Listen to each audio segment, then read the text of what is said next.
skills. So SkillsAware has a capability of bringing people to an AI-powered skills recognition framework to find out some information. They interact with SkillsAware, and it will help them identify and make the skills that they have really clear based on evidence.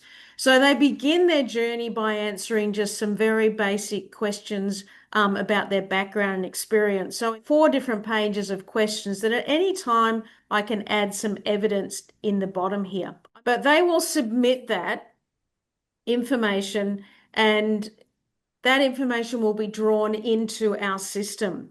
It will take them to a series of suggested skills that are related to just the information that they shared in the survey.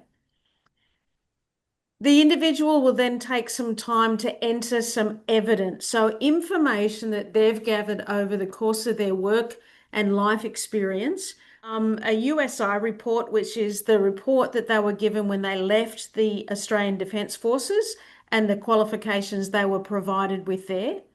A couple of references, a position description that they're currently working with, a white card, a reference from the mechanics in the Australian Defence Forces, a resume, and then also a training that they've been involved with.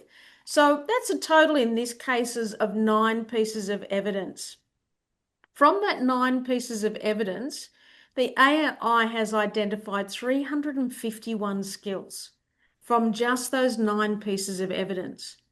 The types of evidence that they can put in, which is showing here, is a certified evidence, organizational evidence, so some information that you've been able to provide from a recent or a current employer, and then also certified evidence, which might be formal training. So in the case of Walter, our friend here, he had certified training within the armed forces.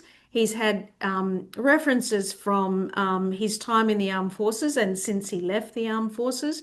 And he's got a series of self-claimed skills that he says, I've done this. This is my resume. This is my information that I've got on my LinkedIn page. Those sorts of different things he's put into the system to actually start to analyze the skills that he has. The other thing that is here also is what's called our capability report. And this actually goes to explain why the actual PCI score has been, in the case of this SR1, prepare and diagnose for heavy vehicles, it's sitting at around about 60%.